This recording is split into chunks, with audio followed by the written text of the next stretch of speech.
Logano. And a very good Sunday afternoon, still quite warm on that. Never mind at this point. Let's call it hot outside with these temperatures still into the low to mid 90s on average. Except if you're at the coastline in Cameron, we have a nice crisp temperature of 87 degrees at least compared to the rest of the area. But here, 92 degrees over into Sulphur, 95 right now in Oakdale. That's the warmest location. Plenty of sunshine, humidity in the air, so it still feels like 101 degrees. And it's going to be a gradual cooling trend as we head into tonight. So let's take a look at this. Yeah, probably takes until after sunset to see the heat index fall below 100. Probably after 8 or 9 o'clock to see the heat index back down into the 80s. Actual low temperatures tonight, we're probably talking about mid to upper 70s for most locations. And Futurecast shows a very similar scenario here where things stay mostly quiet, maybe a stray shower, but otherwise things stay mostly dry. And yeah, it just takes a while to cool things off a little bit. Again, temperatures 70s, feels like temperatures 80s waking up tomorrow. And then we'll do the same exact thing over and over and over again.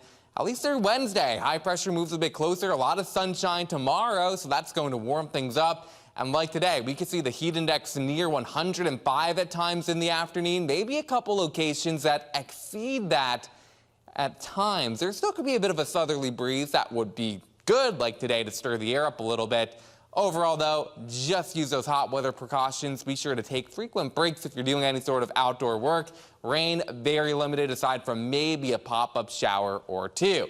And with high pressure continuing to move into our vicinity, well, things are going to remain quite dry, at least through Wednesday, again with high pressure under control. Now, there are changes, though, that will take place. Eventually, that high pressure slides off to the east. And then here comes another disturbance from the west involving some of the moisture that we had in place from Invest 93L last week.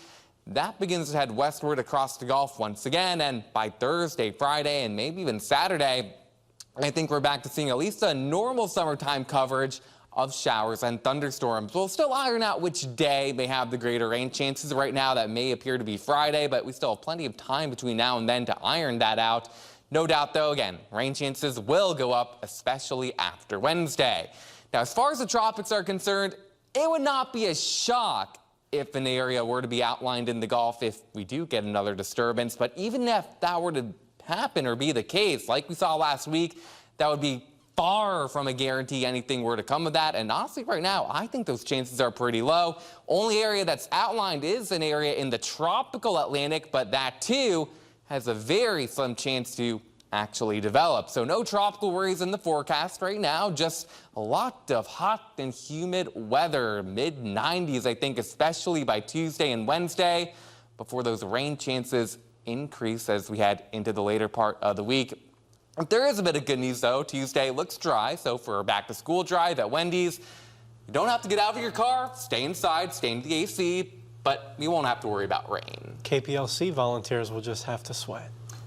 It's going to be worth the cause, I think. It will be. Thank you, Max. Up next is sports. Justin? Yeah.